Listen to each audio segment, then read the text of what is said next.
देख रहे हैं सीक्रेट पॉइंट्स ऑफ लॉ और मैं हूं एडवोकेट सौम्या उस्मान। गाइस, जैसे जैसे 20 दिसंबर करीब आता जा रहा है वैसे वैसे जो है वो अंदर से मुलाकातें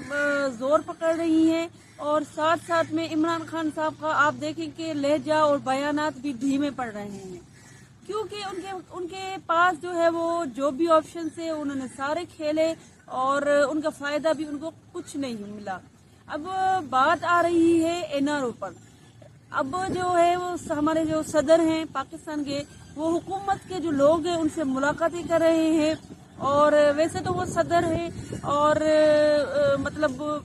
जो गवर्नमेंट के जो नुमाइंदगान हैं जैसे कि जो हमारे मिनिस्टर हैं इस्हाक डार, उनसे उनकी मुलाकात हुई है और पिछली दफा जब चीफ ऑफ आर्मी स्टाफ है उनके जो है वो तकर्री के हवाले से भी मुलाकातें हो रही थी, तो ये उनकी एक ऑफिशियल जो है वो मुलाकातें थी और उन पर क्वेश्चन तो नहीं उठाया जा सकता। जाहिर सी बात है ये मुलाकातें एक शेड्यूल का हिस्सा होती हैं, लेकिन अब बात ये है कि लोग कह रहे हैं कि ये एनआरओ जो सदर साहब हैं उनके थ्रू इमरान खान साहब गवर्नमेंट से मांग रहे हैं, क्योंकि उनके खिलाफ काफी केसेस जो हैं वो हो रहे हैं। एक तो तोशाखाना केस जो कि ऑलरेडी कोर्ट में है और 13 दिसंबर को उसकी समाअत शुरू होगी और इमरान खान साहब बार बार कह रहे हैं कि हो सकता है वो नाअहल करा दिया जाए, लेकिन ये जो नाअहली है ये मुस्तकिल नहीं है, लेकिन क्वेश्चन बहरहाल है, क्योंकि ये जो मामला उठा था ये तोशाखाना का, इसमें सिर्फ एक बार नहीं कई बार जो है वो तोशाखाना के जो गिफ्ट्स हैं वो इमरान खान साहब ने खरीदे हैं और जैसा कि हमने पहली वीडियोस में आपको बताया है कि तोशाखाना से जो गिफ्ट्स खरीदे जाते हैं वो उनका कानूनी प्रोसीजर है, कोई भी तोशाखाना से गिफ्ट्स खरीद सकता है, लेकिन फिर जो कैबिनेट के मेंबर हैं या वजीर आजम, उनके लिए लाजमी होता है कि वो हर शे इलेक्शन कमीशन में डिक्लेयर करें। अब बात ये आई कि 20% के मतलब पैसे देकर इमरान खान साहब ने वो गिफ्ट्स लिए और जो सेल किए वो उन्होंने बताया नहीं कि मतलब कहाँ सेल किए, कितने में सेल किए, और गिफ्ट सेल करना वैसे ही जो है वो इखलाक के खिलाफ है। गाइस, उनके हवाले इमरान खान साहब के हवाले से एक दूसरा केस जो सामने आया है वो है उनकी औलाद के हवाले से, जो कि उन्होंने डिक्लेयर नहीं किया कि उनकी एक बेटी भी है, तो वो मतलब डिक्लेयर है इलेक्शन कमीशन में कि उनकी फैमिली में जो बच्चे हैं वो 2 बेटे हैं उनके, लेकिन अब ये मामला पिटीशन एक दाखिल हुई है कि इनकी तीसरी एक बेटी भी है और तीसरी औलाद भी है, तो ये भी मामला जो है वो आगे चलकर उनको डिस्क्वालीफाई कर सकता है। और दूसरी बात ये कि ये जो उसकी बेटी का मामला था ये अमेरिका की अदालत में भी चला था और कहते हैं कि जो उसकी कस्टडी थी या उसकी जो गार्जियनशिप थी वो जाहिर सी बात है इमरान खान साहब तो अपनी सियासत में मसरूफ होते हैं, लेकिन उन्होंने जो गार्जियनशिप या जो मामलात होते हैं वल्दियत के और देखभाल के, ये उन्होंने सारे मामलात बच्ची की पुप्पो यानी इमरान खान साहब की बहन को दे दिए थे और ये वॉलंटरली इमरान खान साहब के जो है वो जरिए से सारा मामला हुआ था। तो जाहिर सी बात है इलेक्शन कमीशन में उनको डिक्लेयर करना था बेटी की भी, लेकिन वो डिक्लेयर नहीं किया उसने। अब बात आ रही है एनआरओ की। एनआरओ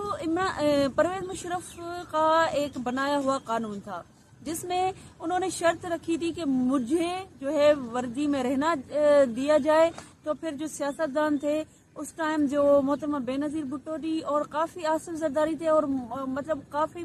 500 के करीब जो लोग थे उनके केस खत्म किए गए थे। तो अब ये मामला फिर से उभर रहा है और इमरान खान साहब जो कि खुद कहते थे कि मैं एनआरओ इनको नहीं दूंगा, अब वो खुद एनआरओ मांग रहे हैं।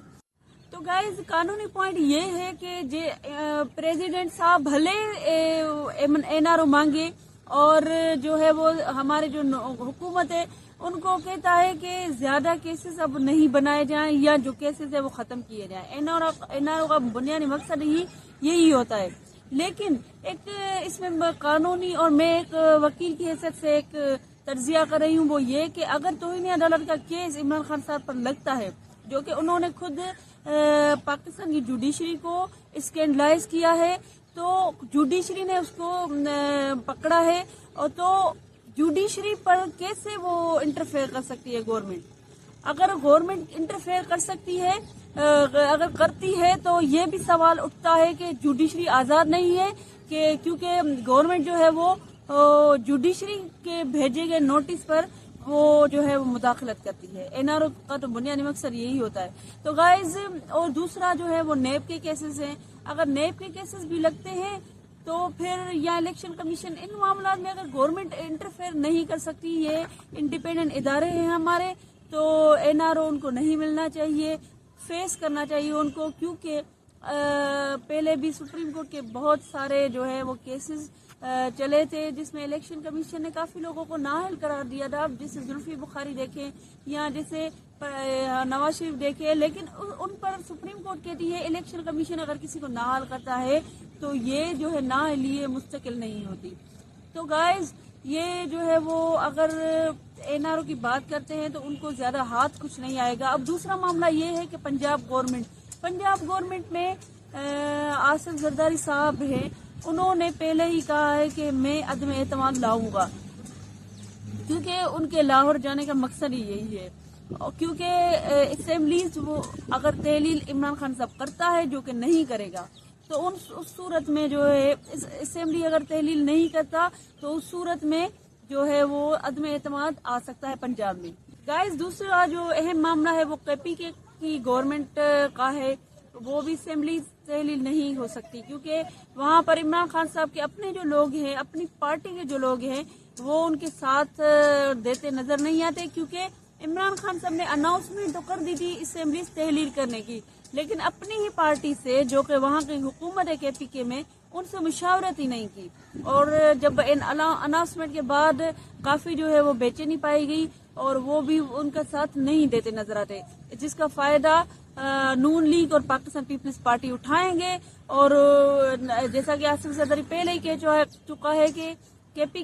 کے بھی لوگ جو ہیں ان کا ساتھ دیں گے، اور کچھ ناراض لوگ ہیں ان کو وہ منا لیں گے، جس کا مطلب یہ ہے کہ وہاں پر بھی کچھ نہ کچھ ایسا ضرور ہوگا۔ اگر اسمبلی تحلیل کرنے کا بات آئی تو وہ ناراض ہو جائیں گے لوگ، اور